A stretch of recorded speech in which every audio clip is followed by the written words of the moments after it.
Good morning, Raptor Freaks. Lexi Yachts here. It's Saturday morning. The Raptors lost to the Jazz last night. It was, one of the more disappointing losses recently, really because it wasn't close and the Raptors just were getting their butt kicked and pretty bad. Actually, statistically, this is the third most points that the Raptors have ever allowed another team to score on them in the history of the whole franchise last night. So that says a lot. That the 140 5 points the Jazz scored last night were the third most a team has ever scored on the Raptors in the history. The most since 2009 is what they were quoting on Twitter. So, yeah, that's no good. I don't like that at all because in some ways it's like, it is what it is. Utah is a very hot team right now. They've been playing at a really interesting way recently, and they've been playing at a high level, and they've been winning a lot. So, in some ways, that's part of the equation of what happened too, is just that Utah's in a really good place with how they've been playing. They're the biggest thing, and this is what Darko said as soon as the game was over in his press conference is Yak. It's Yak. And we've had 3 games without him, and we've lost every single one of those games. So in some ways, that is a big, huge common denominator in going 2-4 on this 6-game road trip. Is Jakob missing him for the 2 games against the LA teams and the team against the Jazz last night? Yeah, we just need him. He's essential. And you realize we don't have any depth with that kind of skill on our team in some ways on this team. We saw people getting goose eggs in the first half, namely Thad Young, RJ Barrett, and Gary Trent Jr. All 3 of them failed to score in the first half of the game, and it was part of our anemic scoring. They jumped out to almost 70 points after the first 2 quarters, and we were hanging around like 44 or 47 at halftime. And that's a big difference right there. We have people missing like Jakob. We need people to step up and play really hard and score. And there were a couple of cylinders we weren't hitting on last night. That's for sure. RJ being one of them. And he was the person who took the interview last night after the loss, even though he only scored 4 points. Normally, they give the interview to the guy who does the lead scoring, like it should have been Siakam or something like that. But no, RJ wanted to go in there and face the press after the game and talk about what happened. And he didn't make excuses. He took accountability. And he says he has to play better. He said he played horrible last night and that he understands that he has to play better. Of course, that was an opportunity for Knicks fans to come in and dump on him in the comments and say, look, listen, I'm going to say this over and over again when it comes to RJ Barrett as a Raptors. I ride or die with him. I believe in him. He's a hometown guy. I know that he has everything in his body to try and be successful and win for us. Maybe the allowance for failure is a little bit shorter or smaller in the New York fan base, but not with me. I'm allowing him to have let's think about this. How many games has he played for the Raptors so far? And this is his first stinker. Seriously, I'm not worried about this. Sometimes he's going to be off. I get it. And in some ways, when we recognize that he's not hitting exactly right, well, that's when we start giving the ball to Scott and Pascal more often. We can maneuver around RJ Barrett not having a good offensive night. These kind of things are going to happen. I mean, they happen to every player. Siakam doesn't have a very good night sometimes. This is going to happen. So I don't know. I think it's real funny that everybody sees that RJ's box score from last night, and some of the old Knicks fans are coming in and trying to rub it in and saying, "Yeah, this is exactly what we told you is going to happen with him." Well, I knew this too.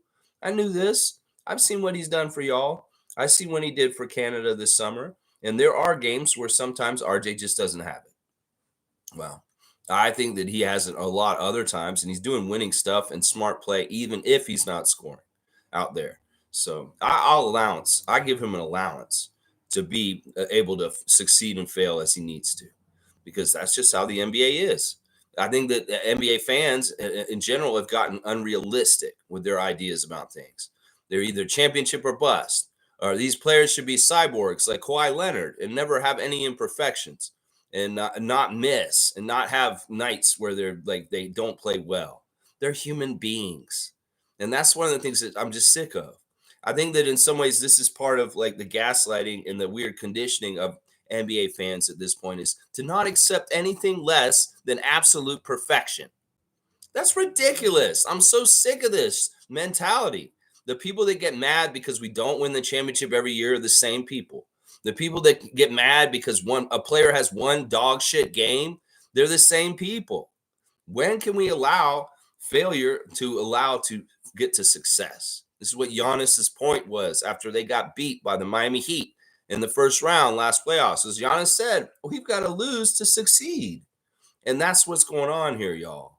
And some people that don't have any patience for any kind of failure, you fucking weird ass Ricky Bobby people, you need to chill the fuck out, seriously, because it's not realistic. It's not it's not the real world that you live in for your demands for success and perfection all the time. So no, RJ is human. RJ is going to have a bad game sometimes. And there's nothing wrong with that. All right, Canadian Danason first. Good morning, everyone. I have no words for last night. On to the next one. I have one word. It's called not having your center. And that's it. If you don't have your center, you can't battle with Walker Kessler. You can't do nothing on the rebounds. They killed us on rebounds. They had doubled us up on rebounds at halftime.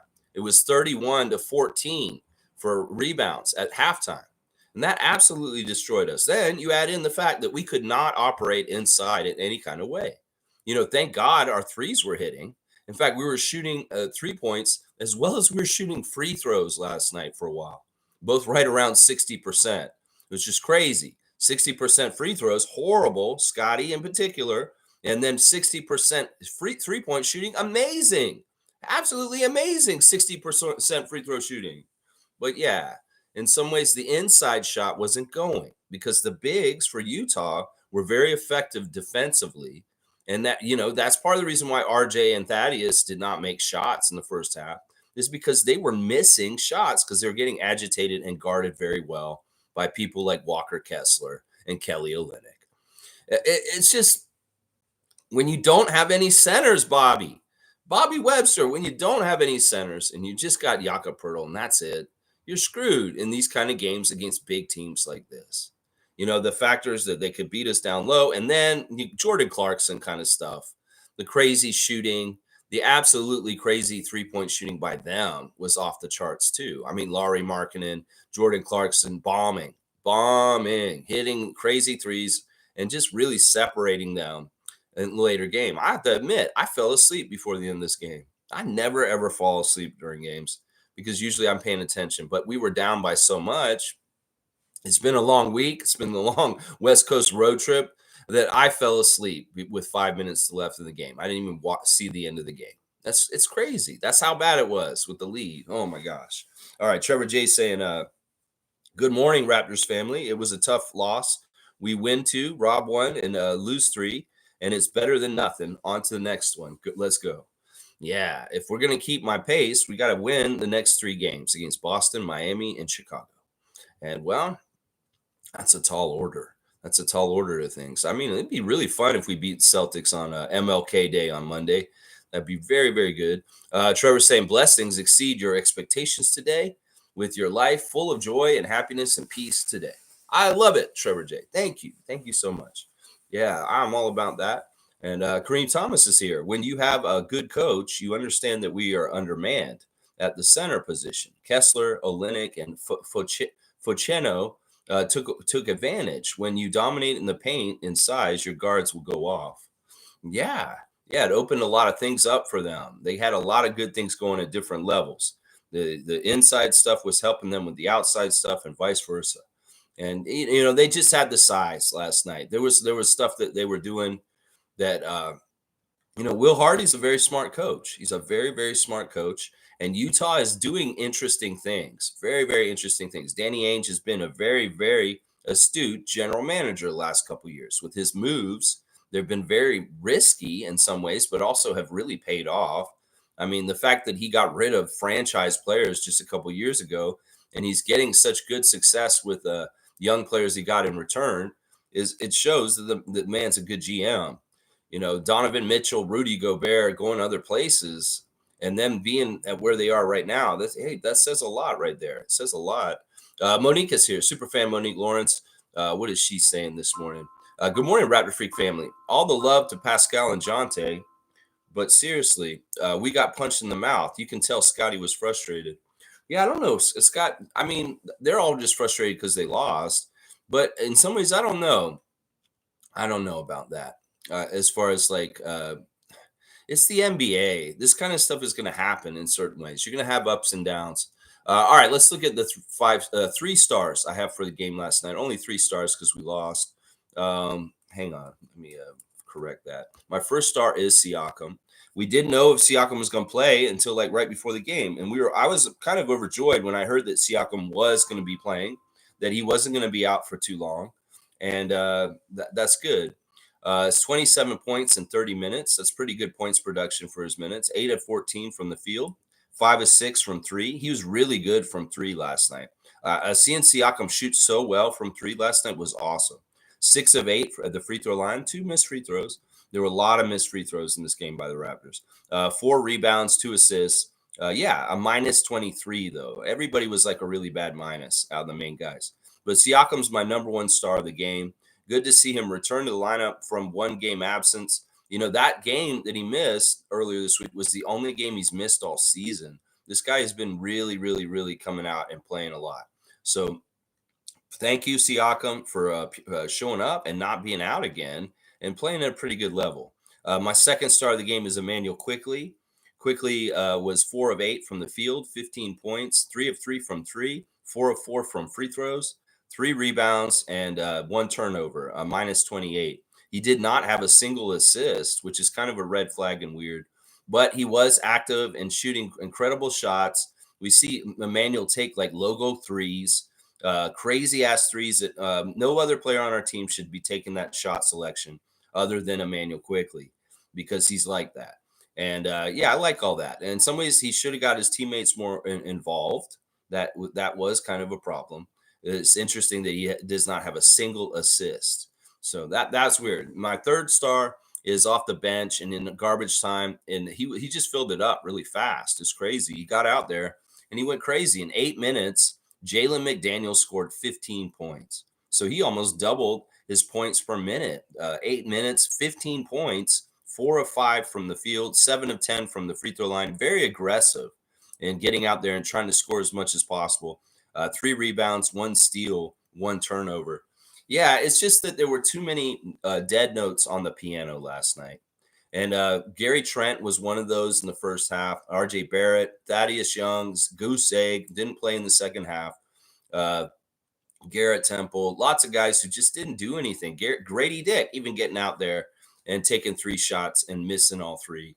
Yeah, just a tough offensive game for the Raptors in general. Couldn't make anything near the basket. We're making more outside. And then Utah was making everything everywhere. And what can you do? What can you do? Let's see. Trevor J saying, Pascal, what a performance. But the Raptors had no answer for the Utah Jazz last night. We really miss Yak, and we need more height and size. Yeah. You know, it's interesting, the substitutions for the second half, taking RJ and Thad out of that lineup and starting Gary and Jonte after halftime.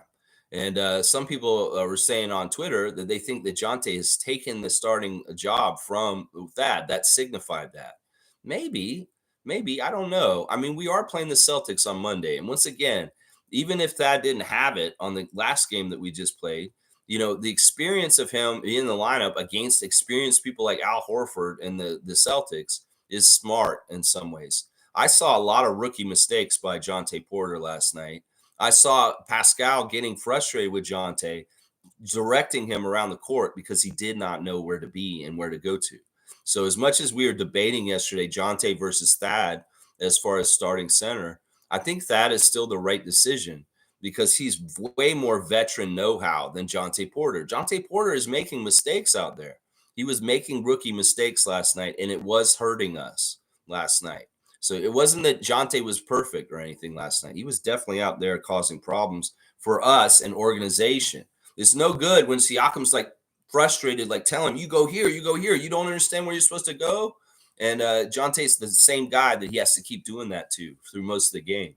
So I don't know. In some ways, I'm not ready to let him start. I really do see how green he is. It's the green means he's not right. He's not completely ready. I think he's fine as the backup, and he's getting good minutes. But starting him may not be the right decision right now, guys. Even if Thad didn't close the game out last night. Let's see. Kareem saying, I'm dying to see a Jakob and Koloko lineup with Porter in rotation. Bad night overall, but brighter days ahead. Is Koloko in practice going 50% or even 15, or is he just watching? He was running before practice the other day. They saw him doing wind sprints up and down the court the other day. Now, I don't know if they've seen him doing basketball related stuff. I don't know. It's really hard to update on Christian Koloko, what's going on with him. I know he's doing physical stuff, but I don't think he's practicing with them. I don't know exactly, Kareem. I do know that he was doing wind sprints, though. That's the one thing I do know. I would love to see all of our centers available and see what we can be at our best height. But unfortunately, we've been robbed of that this season. Koloko being out and now Jakob right now. It's too bad. But I agree. There are brighter days ahead. And hopefully these guys will get healthy quick and we'll have our full complement of players. Kareem's also saying we have a great nucleus, just some time to gel and we will be great. I promise you that. Yeah, I like the ideas of what we're doing. I like the synergy, the possibilities between IQ, RJ, Scotty Barnes, Pascal Siakam. The small guard lineup with Gary, Dennis, and Emmanuel is also very interesting stuff in certain ways. There's a lot of interesting things happening with this team right now. I agree. We have a good nucleus, and we're closer to good stuff than bad stuff. It's just we got to go through some of this annoying stuff like an injury problem right now.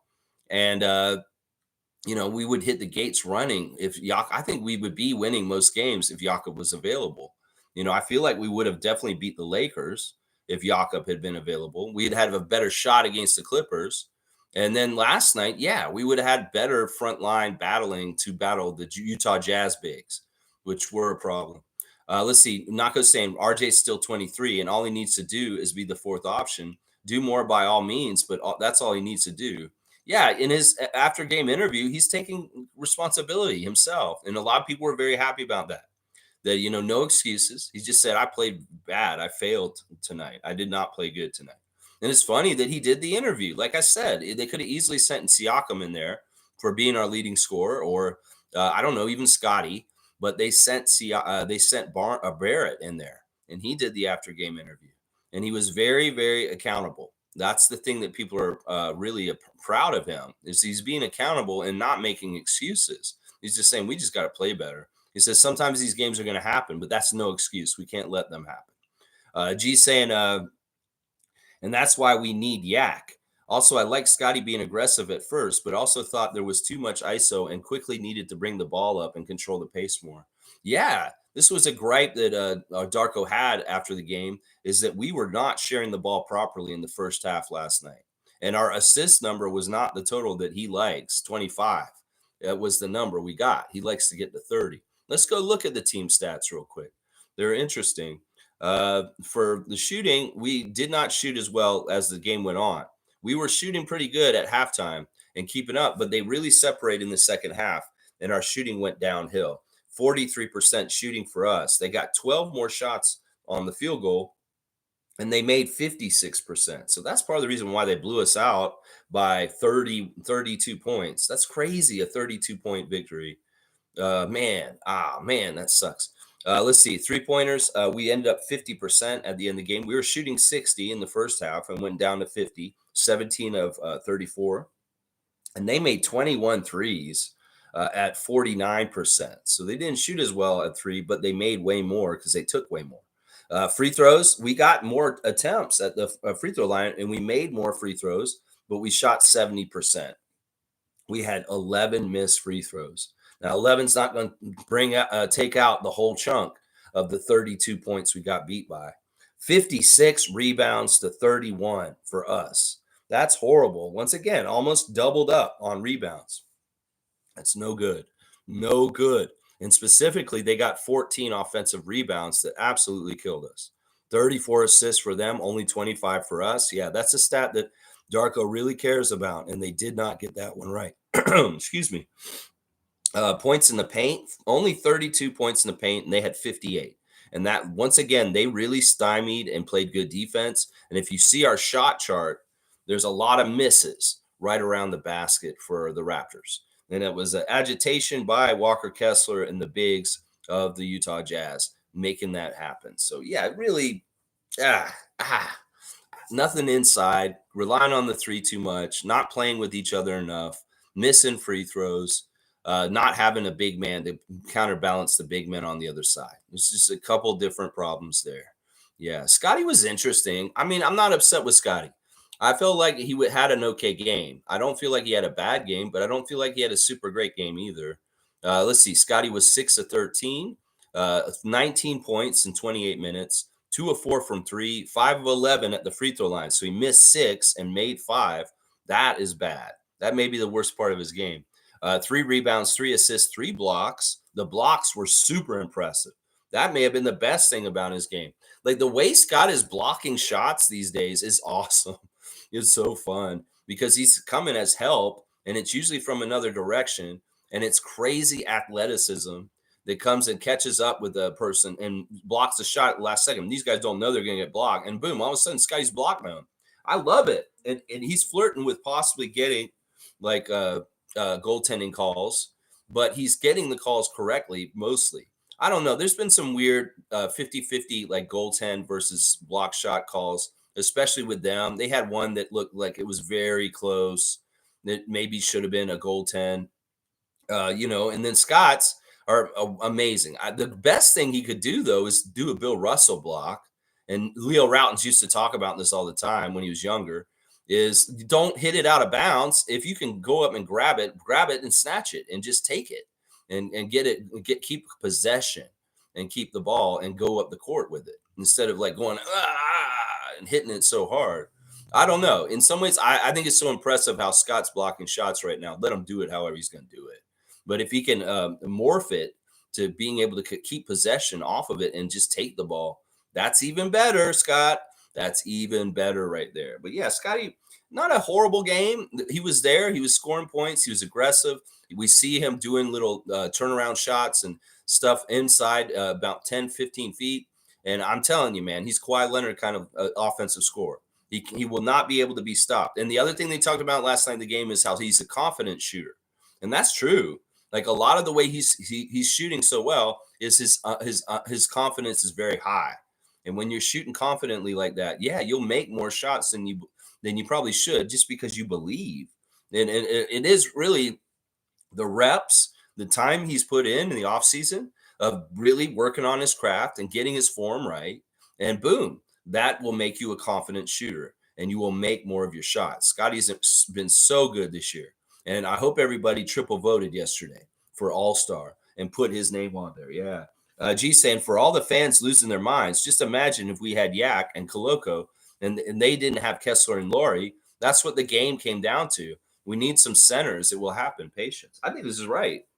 I think that if we had our 2 big guys and they didn't have their 2 big guys, it would have been the reverse kind of looking thing in some ways. And that people would be like, okay, now I get it. I think that a lot of the casuals and idiot fans are really realizing how important Jakob is in this absence right now. I think we're seeing it more on Twitter. Dumbasses are being like, okay, now I get why Jakob's important.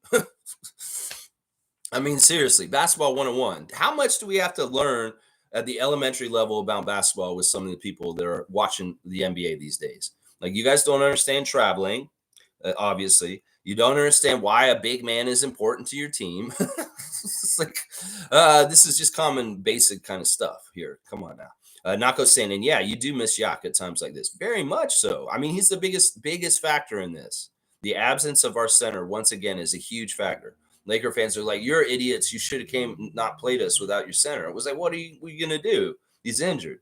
We don't have another one, unfortunately, because the other one's injured too. Oh, man. I hate it. All right, let's see. Let's keep going in here. Monique saying, road trip wary. Yeah, for sure. They dropped the new open gym yesterday. It's basically good propaganda to get Scotty to be all-star. That's really smart of you, Open Gym. You put a whole case in a nice, slick, produced video clip of Scotty Barnes Open Gym for All-Star episode. Good stuff. and put that out there. It's very, very convincing. Lots of different people commenting in it. In fact, we had the JYD Junkyard Dog, whose jersey signed behind me right here. And I've also got his little bobblehead right here. What do you have to say today, JYD?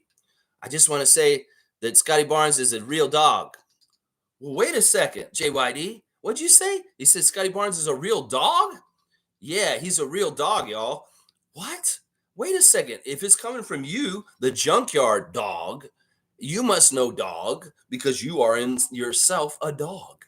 So wait a second. You're saying that Scotty Barnes is a Junkyard Dog? Yeah, I said that, Raptor Street. Why aren't you listening?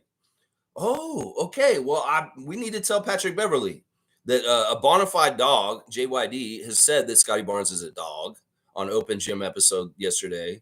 And somebody needs to inform Patrick Beverly, trying to say that the Raptors don't have any dogs. Very interesting there. Thank you, JYD. Thank you. That's right. No, that was cool. I liked his little appearance. Chris Boucher, Jakob Pertl, his teammates in there pushing. Yeah, Scotty's an all-star. And a great Open Gym episode. They've been doing better. They started really bad this season with the Open Gym episodes, and they've gotten them a lot better. They're still too short, but at least they're entertaining and they're more positive than they were earlier this season. So yeah, make sure you vote Scotty every day. Vote your all-stars and vote your Raptors in there. Yeah, for sure. Infamous is saying, salute freaks. The NBA is all about matchups. The Jazz is a horrible matchup for us. They match us in size, speed, and shooting, etc. Yeah, it wasn't a good matchup for us last night. In some ways, they executed. In some ways, they outplayed us. In some ways, they outshot us. In some ways, they outsized us. And that's just the matchup last night was that way in this particular night. G saying centers take longer to develop and are harder to get. This is why they traded a pick for Yak, whom was a lottery pick anyway. I hope that fans can now appreciate that trade. Yes. In some ways, look, San Antonio's going to get our pick because we're not going to be one of the bottom 6 teams. And we're going to lose that pick. And that's fine. I have no problem with this. We need Jakob Pertl. And we've got him for 4 years, this year and 3 more years. And you guys see why he's an important player to our team when you see a game like last night. That's just the damn truth. Yeah, Mugabe saying, good morning, Raptor Freaks. This showed the characters of Pascal with all them rumors about trading talk. He still plays high level. Yeah, the crazy thing that's weird about now is Siakam's energy has changed again recently since the trade. His energy before the trade was down and depressing and kind of he looks sad. He's coming into games and he looks frowny. But now he's smiling more. Like he really is happier. Like it's very interesting. He's more upbeat. He's more carefree. He's more light and airy. The way he's kind of carrying his energy around the court, and like he's enjoying himself. And we know that Siakam, going through his ups and downs as a player, has realized that he's best when he's happy and he's carefree and he's able to just kind of enjoy the game, because the joy of the game is where he derives his power from. And when he's upset or sad or bogged down with too many things mentally, it's hard for him to get in the right state of mind, a positive carefreeness, and be his absolute best self. Well, he's mind over matter. And in some ways, it may be there are things that are bothering him still, but he's gotten to be such a poised and savvy vet that he can tune it out and get his mindset in that carefree, happy zone so he can be the absolute best Siakam. I think that what Woj was saying yesterday is this, that because of the situation with Pascal, he can really control his destiny pretty strongly coming up. And we need to remember this as Raptors fans. Y'all can blame Masai and Bobby and say this or that with whatever happens with Siakam. But remember, and I'm going to say this very clearly right now, Siakam's going to control his destiny to a degree. That in some ways, the way things are leading up, this is what Woj said. Woj says that he could see the Indiana Pacers outbidding us for Siakam this summer by paying him more because they have money available. You know, in some ways, whatever's going to happen, we're just going to have to see. Trust in Masai, but realize that a lot of his destiny is up to Siakam himself. He has more power in his situation than we realize, and that we'll have to see how it all goes down. In some ways, I trust Masai. I trust Pascal that he will make a good decision for our franchise and help us out either way. So we'll have to see how it goes. But who knows? In some ways, I don't want to speculate this too much, but that's what they're saying. That Siakam has more power for his situation than people realize. So, all right, let's see. Fiercely saying, "Good morning, family, and happy Saturday." Once again, those who feel that bringing Yaka back was a mistake need to pay attention. For sure, Fiercely. Yes, pay attention to just how difficult it is when we don't have our biggest player. You see it. Stargate saying, "Good morning, Raptor Freak family. Look, people, the team was mentally and physically exhausted. They have been through a lot on this road trip, and the Laker game really affected them mentally. I know it affected me mentally. So obviously, it may have affected them mentally. In some ways, they got to keep fighting and fighting against a lot more than the average team. And it gets tiring. It gets kind of like, oh man, I wish we didn't have so many more obstacles to jump over. In some ways, I get it. I get it. Pale Poppy saying Jonte has really impressed me, and that now is the time to spoon feed him minutes. Well, he's going to play. He's just going to have to. We need him to play. We need him for the minutes. But I wasn't very happy with him in certain ways last night. I felt like he played like ass for half the game last night. He really did. Like he was not doing the right things. He did play 31 minutes, which is crazy. He got a lot of minutes last night. 3 of 8 from the field, 1 of 4 from 3, 2 of 2 from free throw, 6 rebounds, 6 assists, 2 steals, 2 blocks, 0 turnovers, which is great. A minus 23 with 9 points. In some ways, we need him to score more. Honestly, we need him to score more. And like I said, he needs to listen to the other guys, and he needs to get it down where he's supposed to be and what he's supposed to be doing. And yeah, just look a little bit more sure. But otherwise, mostly good stuff. Like I said, I still think the know-how of Thad Young is important for starting right now. G saying credit to Utah. Their scouting department is very good. They have chosen great players in the drafts. Yeah. Yeah, they seem like an on the rise organization. They've got the new owner, the young guy, the hip dude, and he's like, doing things to really help the team. Dwayne Wade involved in that franchise right now in the front office. They're different than they were like 2 years ago. They've come in and there's a regime change, new ownership, new GM, and they've kind of changed everything that the Utah Jazz were about like from 3 years ago. It's a completely different franchise in a lot of different ways. Fiercely saying this road trip took a toll on the team, that's for sure, but they need to go through this to get to gel and build. Yeah, it's good and bad. In some ways, sure, the results aren't totally all great. We were 2-4 on this trip, and we would have liked to have at least been even, if not one more than we lost. But in some ways, there were games that were very much competitive and right there, and they could have gone either way. And if they'd gotten the call right in Sacramento, maybe we would have won against the Kings. Obviously, the Laker game was stolen from us, and that should have been a win for the Raptors on that one. So those 2 games change. Boom, that's a 4-2 trip instead of a 2-4 trip. And the Clipper game and last night, those were games we lost. We straight up lost those. But the Lakers and the Kings, those were both games that we should have probably won. And I know for sure the Laker won for sure.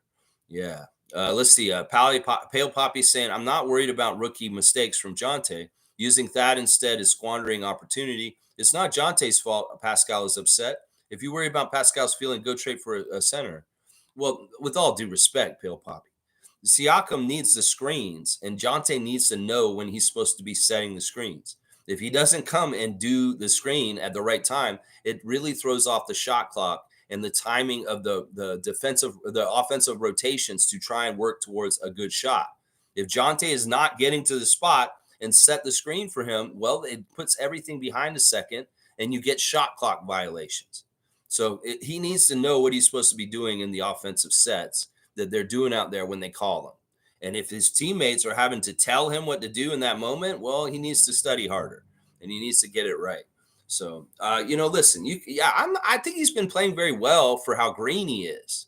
But once again, the experience and the establishment of certain things is important with that. Now, if Thad's not making shots, he's hot garbage like he was last night. Yeah, you do what Darko did. Don't play him for the rest of the game, and let other guys play like Jonte. But in some ways, you want that experience just to start the game, to establish things. In some ways, they could have gotten away with not starting Thad last night because they started a small lineup themselves. They really brought both their centers off the bench. And it was a weird look when they brought Kelly and Walker in. That was kind of like a double lineup off the bench, which was weird. And the double whammy that they bring in Jordan Clarkson at 6 minutes into the game. And that he's a whole other look too when he comes out there. He is very overpoweringly like a bucket. And he's annoying. He's very annoying. It's like you can't give him any space. He's going to bomb you and he's going to make it. Fiercely saying, I appreciate RJ Barrett taking accountability at the presser. Respect. Yeah, that's just what it is. In some ways, listen, he's not just playing for any old team anymore. He's playing for the Raptors, and in some ways, he knows that the Raptor fans want to win, and he wants us to win also. And he's going to do his part. And he took accountability for shooting like hot dog shit. He really did. Like his shooting around the basket was really like it was kind of sad because there were a lot of high percentage shots that would normally fall, and they were just not right.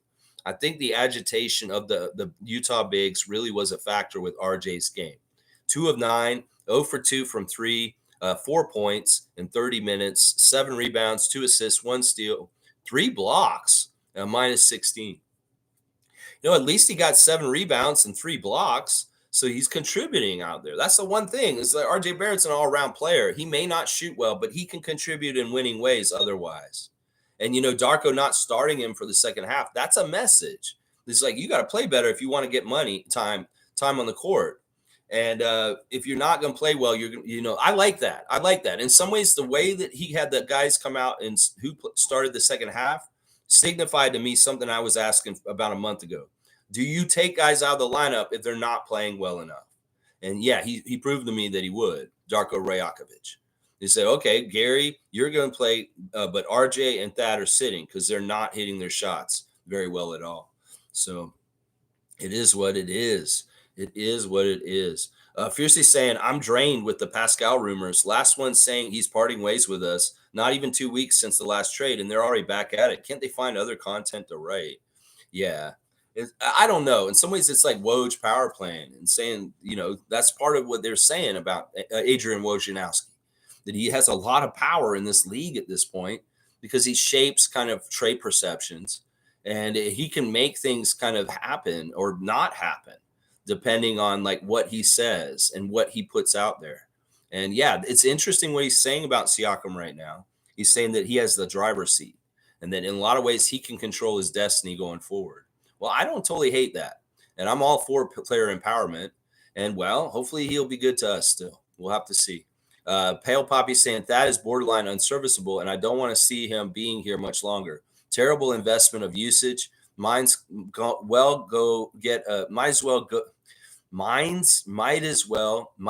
well get a deeper look at Jonte. Nobody expects us to win without Yak anyways.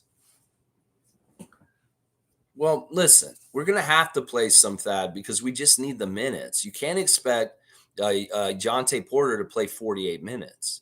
So in some ways, you need him out there just to swallow up a good chunk of the minutes because we need people in there, just live bodies.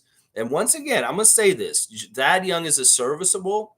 You're saying he's borderline unserviceable, but he is serviceable. Fill-in for these kind of things. Now, just like every player, it's like they're going to have ups and downs. He's had really good starts for us against the LA teams, and he had kind of a shit-the-bed kind of start last night against Utah. Well, that's going to happen sometimes. I still think that it's smart to start him. If not, just play him for the first 5 minutes, and if he's really, really, really bad, then don't play him for the rest of the game. And then Jonte's going to get the minutes anyway. So, I don't know. Either way. Infamous is saying anyone who thinks Pascal should be traded need to have their eyes checked. He's the only one on the team with his skill set. He's loyal and durable. You don't trade something like that. I'm totally with you on that. Totally with you on that. I don't want to trade him. I don't want him to go anywhere. I really, really don't. Trevor J saying, I can't wait to see the matchup when we take on New York to see RJ and IQ go at them. Yeah, I want to see that. I read IQ's letter in the Players Journal yesterday to his farewell to New York. And in some parts of it was annoying and kind of upsetting. But in some parts of it also, I was like, okay, I'm getting to know who Emmanuel Quickley is a little bit better. It's always interesting to read those players' letters in the Players Tribune.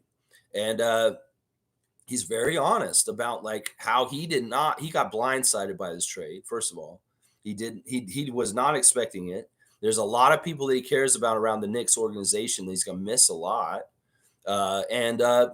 His first initial reaction to being traded to Toronto was, is this going to work? That's the interesting thing. And then they came and talked to him and said, well, you're going to be with these people, and this is how we want to use you. You're going to probably get the start. And he's like, okay. And then he started brightening up about it. And then by the end of the letter, he said, Toronto, I want you guys to know that if I was going anywhere, this is the place I'm glad I'm going to.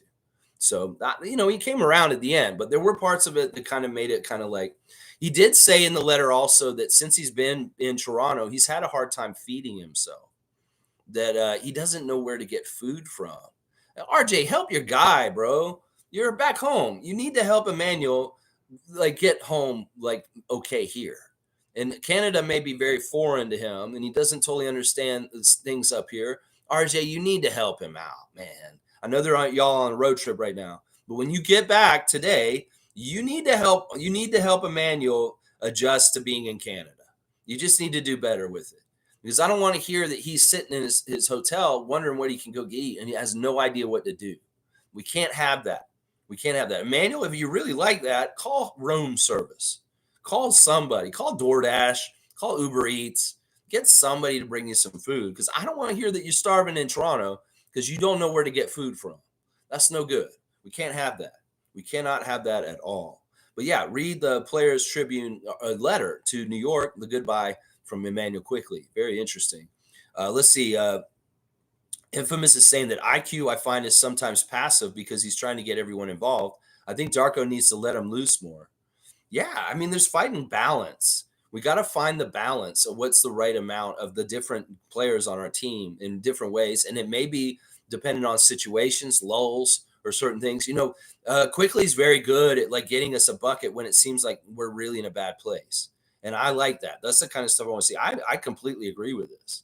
If Siakam wasn't going to play last night, I wanted RJ, I wanted Quickly to go crazy and take over the game and just be like that number one guy. If it wasn't going to be Scott, if it wasn't going to be RJ Barrett, then, Quickly take over the game. I have no problem with this, Infamous. I want to see him really, really take over at some point. Now, taking over doesn't mean he takes all of the shots. It means he matches shots for himself with like setting up everybody else. And I don't think, I think that if there's a failure of Quickly last night, it's that he didn't get more of his teammates involved, that he did not get a single assist last night. That's a big, like, glaring thing to me in the box score, that Emmanuel Quickley had 0 assists last night.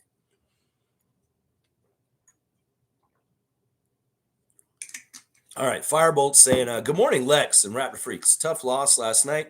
We really missed Jakob. Time to regroup and get prepared for Boston on Monday. Yeah, 2 days off, a couple days to reacquaint yourself with the Eastern time zone and get a little comfortable. Hopefully you guys get adjusted. Be really serious, because it's the Celtics right away on Monday. And we got payback to get to them. We have not beaten them in a while. We need to beat the Celtics again and protect home court. And we'll have the preview on Monday. Tomorrow, a Sunday special report, the new relationship between the Toronto Raptors fan base and the New York Knicks fan base. What is this weird, unnatural thing happening? Well, it's a real, natural, actual thing. We're going to talk about the new alliance between the fan nations because of this trade. So we're going to break it down tomorrow. We're going to talk about the history of the Knicks and the Toronto basketball franchises.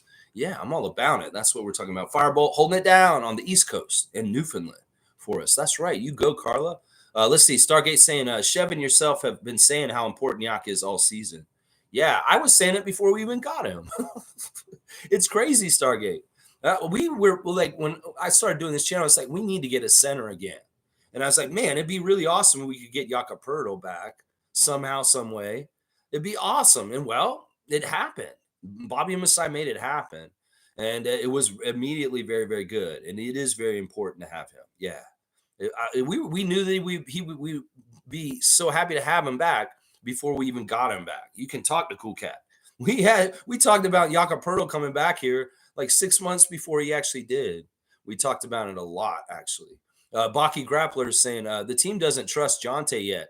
The team doesn't pass to him when he's wide open, and when he calls for it, he was wide open for 3, got a late pass, and swinged it to Siakam for an open 3. Yeah, I see a little bit of this. I think Baki Grappler's right. That in some ways, this is part of the issue and the disconnect is that they don't totally trust his shooting yet. And in some ways, that rightfully so. I mean, he's hit or miss, but I get it. They probably will start to trust him better and better. They may be that they don't totally understand him completely. They have not played with him enough to really understand or trust him yet. But hopefully that'll come quickly and it'll happen very soon. We'll see. We'll see. But I saw this too. I think you're right that they're not trusting Jonte, and it's not totally freezing out. It's Darko's philosophy is to go find the highest percentage shot with the best person to shoot it. And in some ways, that's part of the reason why Dennis is passing it off and going to the next guy, which is Gary often. That's that kind of stuff, that mentality. And it may be that they're in their minds, they're like, well, Jonte hasn't been a proven three-point shooter yet in this league. And in some ways, Pascal Siakam shooting a three is more of a proven shot than Jonte Porter. That's part of the thinking in that. Kareem saying, I really want Scotty to get into the All-Star game. Maybe he should do what Chris Bosh did and run his own campaign with a cowboy hat and some weed. That's not a bad suggestion. And I like the throwback reference to Chris Bosh's All-Star campaign. So I'm going to give you a dunk because it's fun. I'd rather him not do that exact motif. Maybe he could do some other kind of goofy thing. I don't think this is a bad thing. I like seeing Scotty doing ads for the Leafs. He actually did a little clip saying vote for the Toronto Maple Leafs for the NHL All-Star game being held here in Toronto this year, by the way. They're going to have the NHL All-Star weekend in Toronto this year. So that's going to be really kind of big and overshadowing in some ways. The hockey's going to have a big weekend in our city very soon. So I don't know. I still have hope and faith that the coaches will take care of Scott, that they will. Jill's here. Good to see Jill Moody. Good morning to you, Jill. Good morning from Firebolt and hi. And Mischief is saying, I wanted to see Jalen McDaniels out there more against Utah. Lengthy team. McDaniels had 15 points in 8 minutes. Yeah, I thought he could have played more in the regular rotation and not in the garbage minutes. But he got out there and proved some stuff. And I think you're right. Against that particular team, Jalen McDaniels was a good matchup. And it showed when he did get in. G saying proper screen setting is very important and very underrated. And that's a big part of one of the really, really big intangibles that Jakob Poeltl provides for our team. He's one of the best screen setters in the whole entire league. He's like a wall. And you run around him, you really can slough off your defender. You going around Jakob Poeltl screen. And, there may be some stuff that kinks that Jonte needs to work out with how he's setting screens for people and how quick he's getting there to set the screens. Let's see. Trevor's saying Darko says he's a good shooter, but he needs to take the open shot. But he also said his defense impressed him. I don't know who you're talking about. Are you talking about Jonte? I think you may be saying Jonte. Jill's saying we need an additional Jakob. Yeah, I think we need a third center, Bobby Webster. And Thad Young is not a center. Chris Boucher is not a center. Scotty Barnes should not be considered our third center. He should really be our fourth center. We need a third center, Bismack Biyombo. Go get him. Go get him. Go get Biyombo. He's sitting at home right now. Guys were tired last night. Yeah, it's the end of the road trip. I was tired. I was falling asleep. These guys were tired. They were allowing a 30-point loss. Yeah, this is true. They were tired. It's a long trip. Firebolt saying, I'm exhausted from this West Coast road trip, and I'm just watching the games at home. I can't even imagine how exhausted the players are. I know. We all are tired from this trip. It's crazy. It's the late nights all week. The late nights that I couldn't stay up till midnight last night to watch the end of the game. I passed out on the couch. I woke up and I saw the press conference. RJ Barrett taking accountability for losing the game. Stargate saying that Charles Barkley made a slap in the face comment the other day saying Pascal and Scotty would look better on a contending team. The disrespect from these American media people is unbelievable. Yeah, that's awful. That is awful. Why can't you say that the Raptors are building something nice with their nucleus up there? No, you're trying to make it sound like they look better on a. That's messed up, and that makes me mad. That's part of the status quo and the bullshit. That's part of the status quo and the bullshit of the U.S. media and what they're trying to do. Image means everything in some ways, and perception building is like this. Well, why do Raptor fans not respect their own team? Because the U.S. media doesn't respect us, and they're taught not to respect us by the U.S. media. Pale Poppy saying we should have traded for Clarkson years ago. Well, was the trade there? Was it correct? What was going in the other direction? If it would have happened, it would have happened. Well, we can't say we should have, could have, should have. Who cares? We're where we're at, where we are, and that's all we can do. There's 1,000,000,000 different outcomes and different permutations of life that could have happened, alternate universes, different things, Rick and Morty kind of shit. We can't do anything about this, Pale Poppy. We're not in the alternate universe where Jordan Clarkson wears a Raptors jersey. I'm sorry. We cannot go back. Fiercely saying, what if they bring back Khem Birch or Biyombo? Khem Birch is washed. I'm just going to say that right now. I love Khem Birch. He'll be a great Canadian Raptor to me forever, but he can't play anymore. Biyombo would be a better choice. If we could get Bismack to come in and just for a little bit, just do some big man throwing people around kind of stuff defensively, that would be great. That would be great. But I have a feeling that once again, the open roster spot for the Raptors team right now has not been filled. If they didn't do it in a timely manner right now to help a positional need that's very much apparent right now, that they have some sort of plan for that open roster spot. And it has to do with the transaction and sending one player to get two. And then boom, you don't have to waive anybody because you already have that open roster spot. So I don't know. In some ways, that's worrying me that Bobby Webster has still not filled the last spot on our team and that he's still trying to do something. And it could be that he is trying to still trade Siakam. So we'll have to see. Let's see. Wayne saying RJ stated the situation well. Tough game. Jonte and Thad didn't provide any good any point production early in the game. Jonte is trying to fit in and not make any mistakes. His defense is okay, but he must shoot.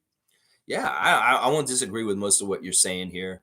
You're not having bigs is really important in the factors of last night. Jonte and Thad were not giving us any scoring inside. Nobody was. Even RJ couldn't do anything going in. Like we see how quick and easy he like finishes in traffic, muscling and putting it up over people. Those weren't going. And there was physicality in the game that wasn't being called. There was some physicality. We weren't sharp though. We had traveling calls. We were missing way too many free throws. So there were a couple of different things going on there. Infamous is saying role definition, role hierarchy is a major thing, an important thing. Yeah. Let's see. Cool Cat saying, good morning, Rapid Free Crew. Scheduled loss? I don't know if that's scheduled loss last night. I think if we'd showed up in the right way, if we had Jakob, we could have beaten Utah. I won't call this a scheduled loss. The Laker game was a scheduled loss. Yeah, that was. Guys were tired. We need to have a temporary backup center. 7. Need length to defend Porzingis. Yeah. I don't know if Jonte's long enough for this guy. It'd be great if we had Koloko. Oh my gosh. Yeah, I don't know. I won't call this a scheduled loss. I don't like that term. We had a chance. We could have won. They're a sharp team. They're playing at a high level. They're at home. We're on the end of a road trip. We are tired, but that's no excuse. It's like RJ said, no excuses. We need to just win. Pale Poppy saying the team clearly didn't trust Grady much with the ball. Well, whatever. That late garbage time or whatever. He's just getting out there and he's getting more experience. He's getting more reps. He's getting some defensive stuff. He's doing different things. But yeah, in some ways, I don't know. I don't know what's going on with Grady. In some ways, he's going to have to prove himself and work hard and get to somewhere. Nothing's given to you or granted to you, Grady Dick. You have to earn everything. And I hate watching Keontae George on the other side killing it and doing all kinds of crazy good stuff. And meanwhile, I'm like, why did we draft this guy instead of like somebody like George?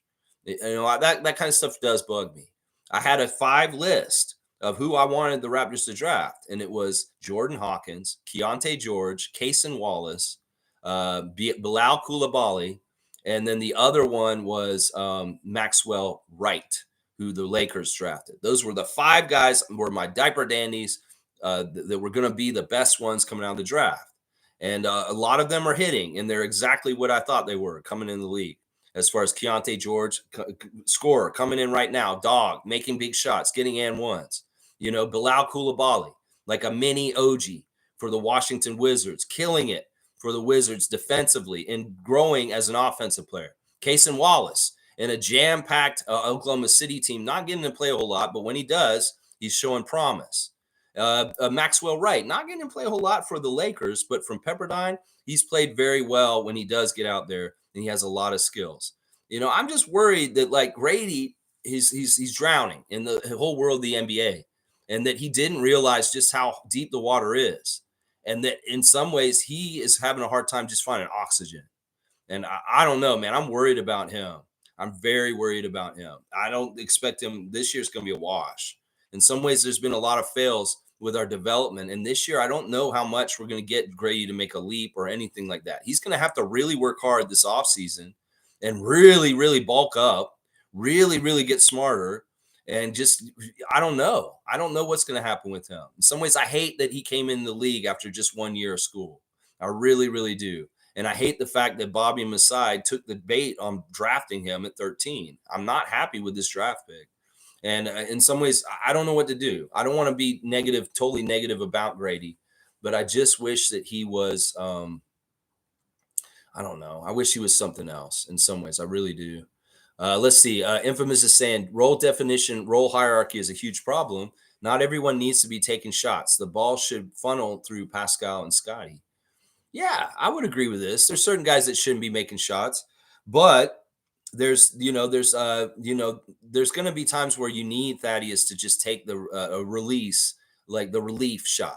That the defense has covered everybody else up, and the one person that's open that has the right spot to do something is Thaddeus. He's got to take that shot. He's got to take that shot, and that's sometimes what it is. So they're going to guard up everybody else real well, and our weakest offensive player has to take the shot because they're the one where the pressure isn't at. Let's see. Baki is saying, I'm being patient with Grady, but he plays with no confidence, and it looks like a deer lost in the headlights. I get it, he's 19, but he's 20 now. But I really hope he develops and isn't a bust. Yeah, these are a lot of my concerns that I was just kind of talking about. Is that, man, I'm really worried because one of the most important things that has to do with a shooter is the confidence. And in some ways, if he's not showing a confident shot now, he's going to have to find it really fast because there's other guys that are way more confident with their shots around the league than he is right now in his situation, his age, and just coming in the league right now. And they say he was the best shooter in the draft last year. Well, if that's the case, he should have confidence. He should be a lights out shooter already. There shouldn't be any adjustment to the range of the 3-point shot in the NBA. There shouldn't be any adjustment to this. He just should be just a bona fide lights out shooter, no matter what. If that's what he is.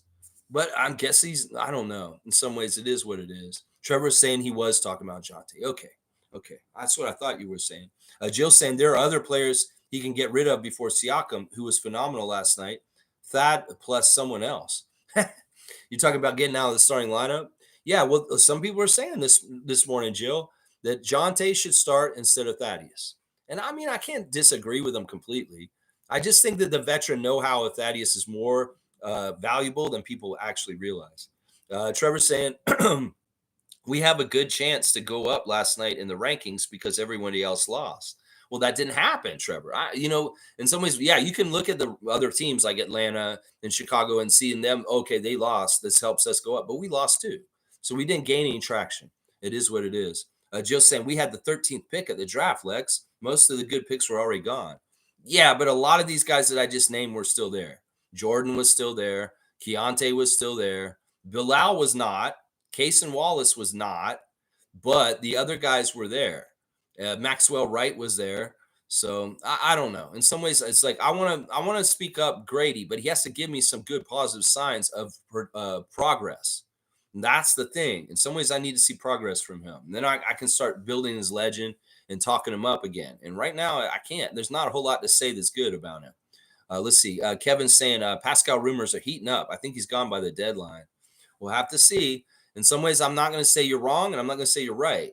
I'm just going to let things happen the way they're supposed to. Joe saying, Thad possibly being traded is why all of his kids were placed in American schools. No, that's not why. His kids have been in American schools this whole time. And it's not like, are you hearing that he just put them somewhere? No, he never had them up here for school. He flies them up for games all the time with his wife, and they watch the games, and then they go back to their home in the States, and they go to school down in the States. I think that they just wanted continuity with him. I think the nature of Thad's career is that he's jumped around from teams all over the place, and that maybe he valued having a home base in their hometown. I think it's Memphis. So he goes to school in Memphis. The kids go to school in Memphis. Now, I wouldn't look into this as being a signifier of anything happening with Thaddeus. Now, if that could be traded, you're right. Because in some ways he's got an attractive contract to other people to come off the books. And if he's going to be used as trade filler to make salaries add up to the same, to make a trade go through, he will be thrown in there. But I wouldn't read into the fact that his kids go to school in these states is that he's going to get traded. No. Space Kid's saying, Jill, not true. Were good players drafted after him. They botched that pick, plain and simple. Well, we don't know that for sure, Space Cadet. We cannot make that assumption. It hasn't even been a year since that draft. And in some ways, you need 3 years to really kind of assess a draft pick over time. And I'm not really to say that it was a botch yet. I want to give it some more time. Right now, I'm not impressed. That's for sure. Nako's saying early returns on rookies. Jaime Haskins and Podzimski in hindsight is who we should have gone for. That's easy to say in hindsight. It's 2020. Now, both those guys are shorter. Vasquez is not the same kind of player in certain ways. I don't know. In some ways, it's like, look, let Bobby and Masai sometimes not get it completely right. I don't know. Let's just give this time. It's too early. But I do agree that both those guys are playing way better right away in their careers, and they were drafted after Grady. Baki's saying when Pascal was sent to the G League, he dominated. Grady can't even hang in the G League. It's not the D League, by the way, and shooting threes in the mid-20 range. It's like he forgot how to shoot it.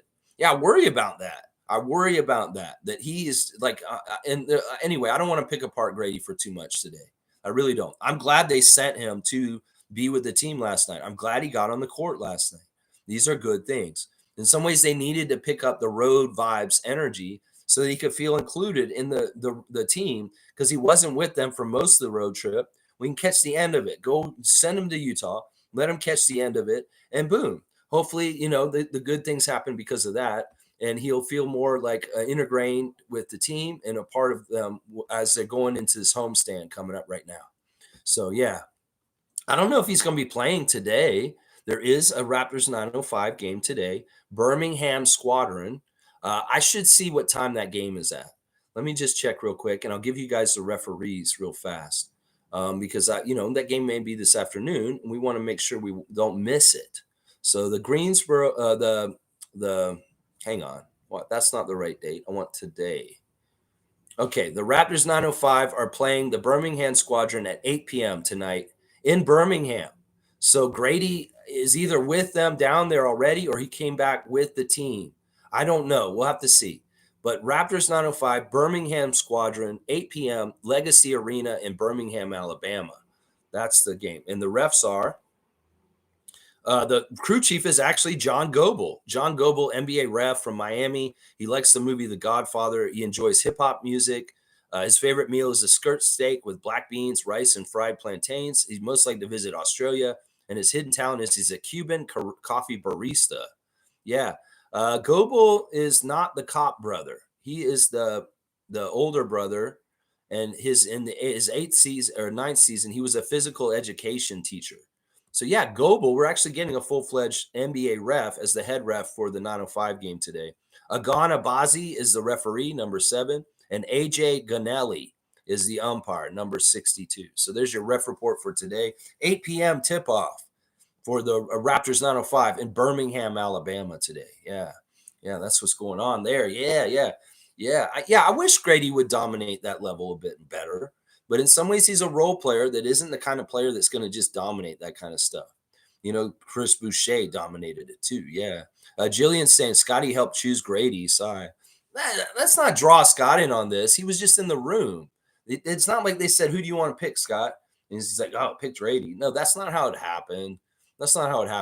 It's really what they did was they just wanted Scott to feel involved. And they had him in there to feel the vibes, to feel like what the GM does on a draft day. It's really more what it was. It wasn't that Scotty was in there like telling them who to pick. It's more like, hey, Scott, do you want to come down and see how Masai and Bobby do like the draft day? You could sit in the room and be with them. That's more of what it was like. It's just for his own experience. Who knows? Maybe they're like, you could be a GM someday. We want to show you how it works.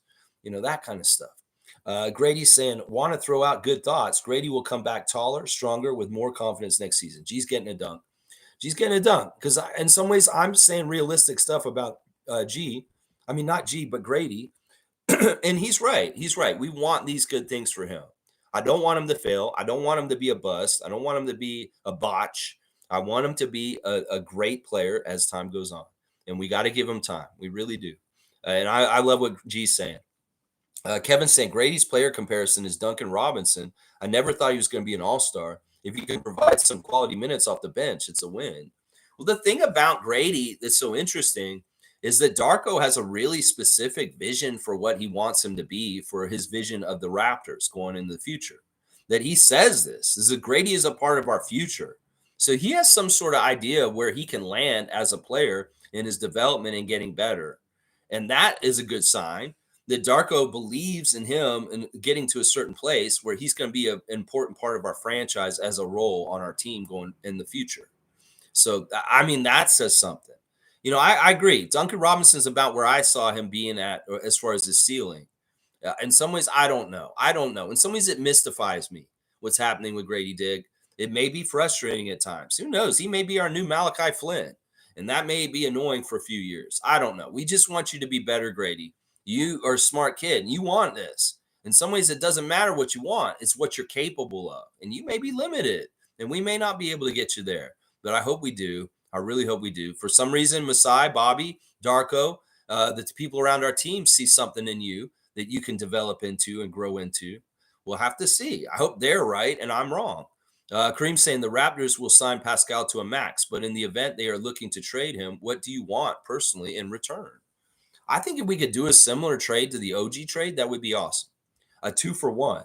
Maybe a deal where we get two players that are very capable and rotation players right away. They don't have to be necessarily starters, but they could be something like another good center and a really good three-point shooter.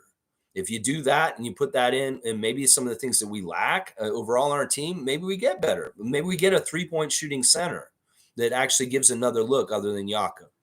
And, a really good marksman. Now, I don't know what team that is. Maybe it is something like a Jalen Smith and a Buddy Hield or something like that. I don't know. We'll have to see. And hopefully maybe he doesn't get traded. That's what I'd actually like. Jill's saying 10:30, smash the like button. Thank you, Jill. I appreciate you. Chris is saying, hope everyone is good. As for Grady, give it a year. I'm saying he just needs to get stronger and just make sure he doesn't get fatter like Gary Trent Jr. Right, Chris? That's right. Infamous is saying they mentioned on the broadcast that Pascal and Chris were checking in on Grady, which is very commendable of them. Yeah, I mean, they're really just kind of saying, like, look, they asked Grady in an interview if the guys have been helpful to him in his G League experience. And he said, yeah, I talked to Chris and Pascal about their time down there. And they said it's very worth it. It's very worthwhile. It's important to their careers and getting to become the players that they've become. And that he needs to stick in there and just do well. And that they are checking on him and making sure he's doing okay, which is good. That's good stuff. That's good team mentor leadership kind of stuff by Siakam and Boucher. Jill saying, Lex, I believe we feel positive vibes about Grady's future. We're all just expressing confusion about the situation right now. Yeah. Well, some of us will like get frustrated and get mad and get angry with him, like some of us did with Malachi. But that it's just like because we want him to be as successful as possible. In some ways, it's unfair to him to gauge him against people like Brandon Podziemski or Jaime Vasquez Jr., but it's natural to do this. It is natural to do this. And unfortunately, in some ways, if he seems like he's getting left behind by his draft class, we may be questioning our front office for why they made that decision. And it sucks. I just want him to get better. Den Loud's here.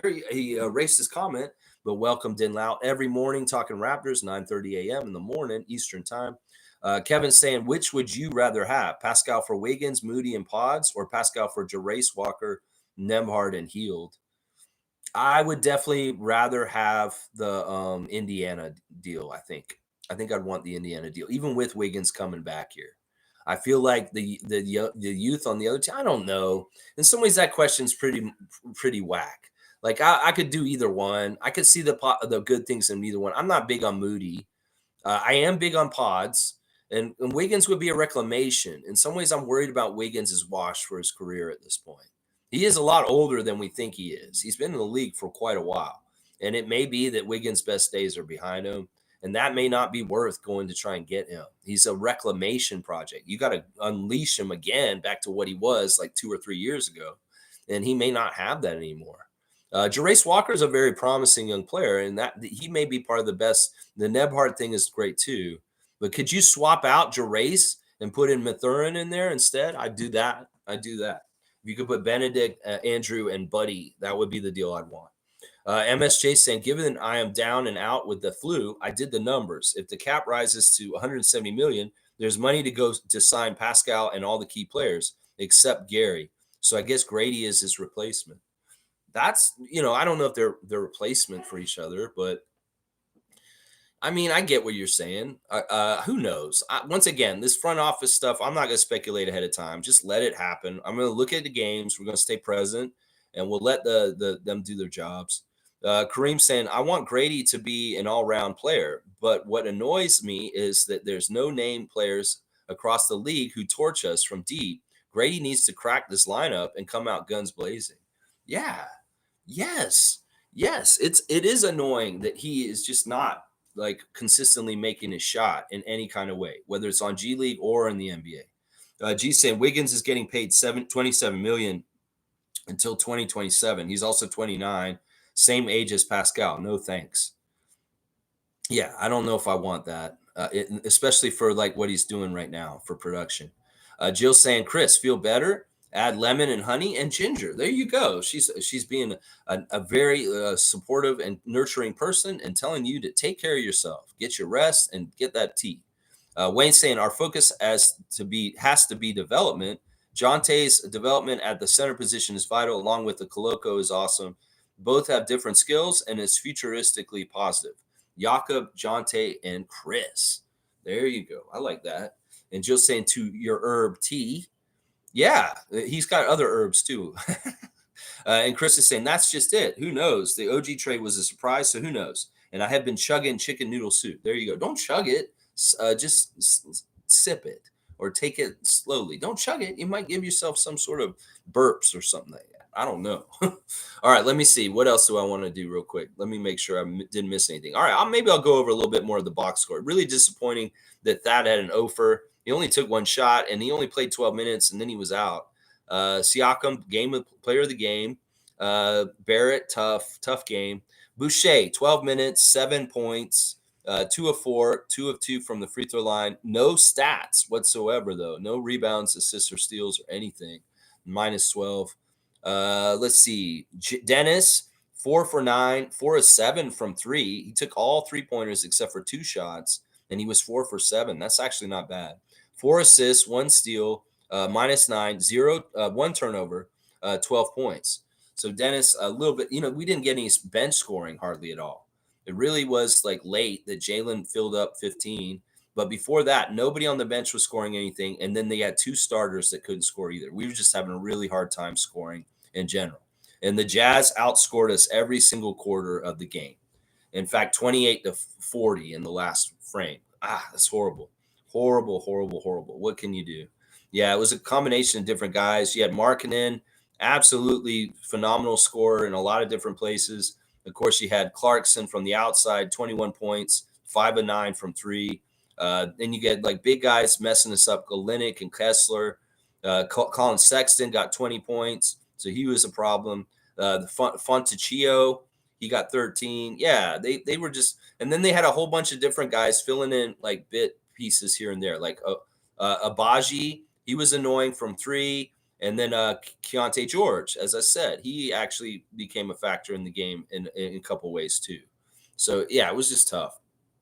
Raptors did not do well. Let's see the Instagram stories. First, we got Marquise Noel is like putting on blast Keontae Johnson for getting his first NBA points as a Oklahoma City Thunder player.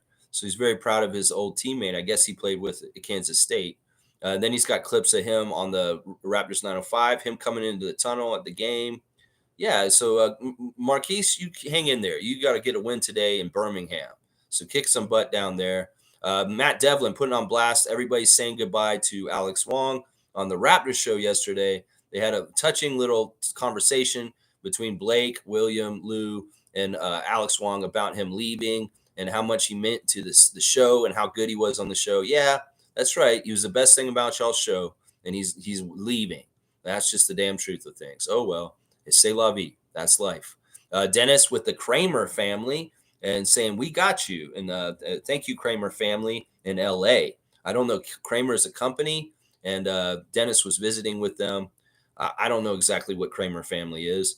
Slim Duck has got some lyrics on blast. Everyone's gone mad. All I want to say is that they don't really care. All I want to say is that they don't really care. Beat me, hate me, is what he's saying there. That's interesting stuff. Monique has got the NBA on TNT crew talking about the Raptors head coach Darko and what he said. And Charles said what he said was 100% correct. And then he went on to say some bullshit about superstars in Toronto. And then also she's got the Darko heritage moment up on her Instagram stories. Pretty funny stuff. And then triple vote day. She was telling everybody to vote yesterday. There's triple votes. And Thad Young has got Reform Transportation on blast. They're hiring for drivers. So if you have a CDL and you can drive for Reform Transportation down in the States, I'm guessing. So it's not really for Canadians. If you can get down there and start driving for him. All right, let's see. Monique saying, Chris, I have a light version of the flu, dry cough, positive vibes. Yeah, I'm not feeling completely well right now either. Like I'm a little something weird in my nasal cavity right now. And maybe I'm going to finish up really soon so I can go rest. Kareem saying Pascal for Anthony Edwards straight up puts Wolves over the edge and it completes the Raptors overhaul and makes the future promising. That's an interesting trade. I would possibly really think about this, consider this seriously. Pascal straight up for Anthony Edwards. Man, I don't know if Minnesota would do that. I think the NBA, most of the NBA would laugh at Minnesota and say that they're crazy for doing that. So I don't know if they would do that. I would do it, though. I would be interested. Sure. Jill saying, is there any way next year that teams can say they prefer not to have 6-game road trips? Well, all right, Jill. This is just a necessary evil in the NBA. It makes sense. It's smart. It's good to have the long road trips. The road trips, there's going to always be at least a 5 to 8 game road trip. There's been 8-game road trips before. Just so you know, you can be on the road for 8 games straight. No, to do the West Coast swings, to get all the games, so you have to play each of the Western Conference teams once. So we got to go to LA and play both the Clippers and Lakers. Well, we play them both at the same time. We get them out of the way. So this West Coast road trips are a necessary evil, and they are necessary to be like six or more or even less kind of road trips. If you're going to make the time to go all the way the hell out there, you're going to have to go and get most of the teams. Now, that's the thing. There's more than one of these road trips. And it really is, you got to swing through and get all the California teams, which is what we did on this trip. We got Sacramento, Golden State, and both the LA teams. So we don't have to go back to California. This was the California trip. But we still got to do West Coast trips where we're going to have to go hit Texas teams and Pacific Northwest teams, So these road trips are necessary. And there's always at least 2 that are like this. And this was one of them. We just finished. And it's just a part of it. It is a necessary evil. There's no way you can get around it.